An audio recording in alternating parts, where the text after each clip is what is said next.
Now on the first day of unleavened bread, the disciples came to Jesus, saying, "Where will you have us prepare for you to eat the Passover?"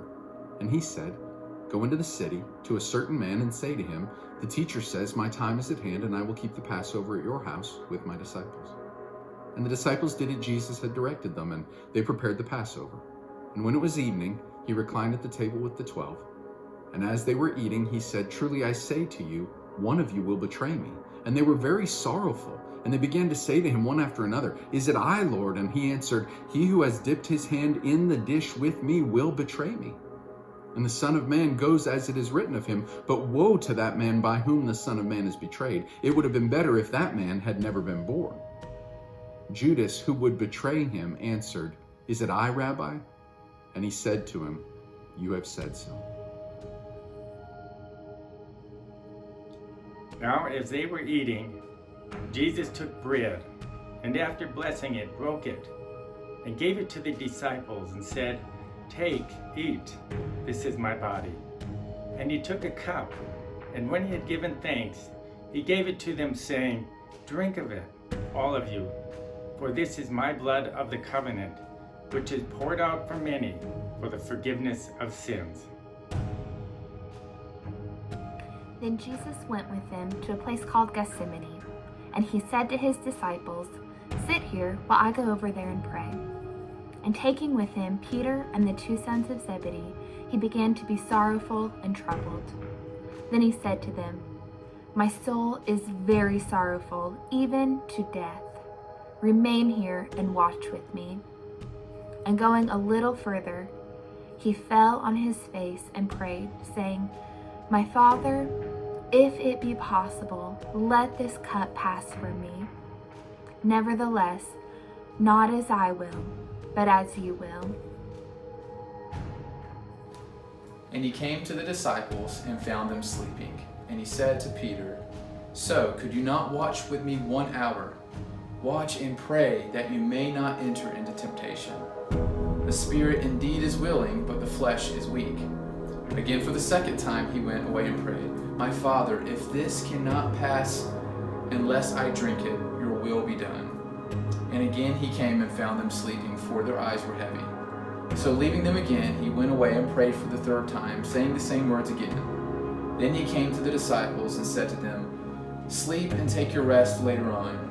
See, the hour is at hand, and the Son of Man is betrayed into the hands of sinners. Rise, let us be going. See, my betrayer is at hand." While he was still speaking, Judas came, one of the 12, and with him a great crowd with swords and clubs from the chief priest and the elders of the people. Now the betrayer had given them a sign, saying, "The one I will kiss is the man. Seize him." And he came up to Jesus at once and said, "Greetings, Rabbi." And he kissed him. Jesus said to him, "Friend, do what you came to do."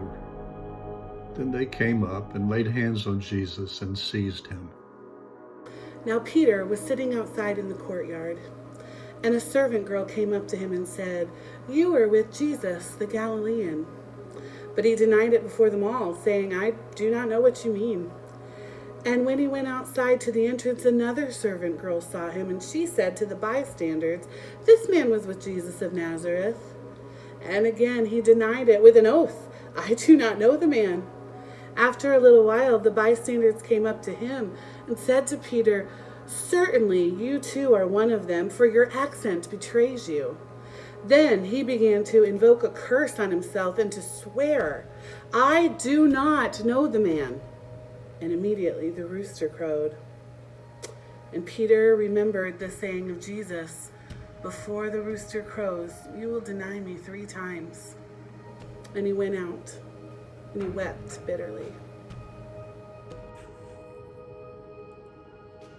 Now Jesus stood before the governor, and the governor asked him, "Are you the king of the Jews?" Jesus said, "You have said so." But when he was accused by the chief priests and elders, he gave no answer. Then Pilate said to him, "Do you not hear how many things they testify against you?" But he gave no answer, not even to a single charge. so that the governor was greatly amazed. Now the chief priests and the elders persuaded the crowd to ask for Barabbas and destroy Jesus. The governor said to them, "Which of the two do you want me to release to you?" And they said, "Barabbas." Pilate said to them, "Then what shall I do with Jesus, who is called Christ?" And they said, "Let him be crucified." And he said, "Why? What evil has he done?" But they all shouted, "Let him be crucified."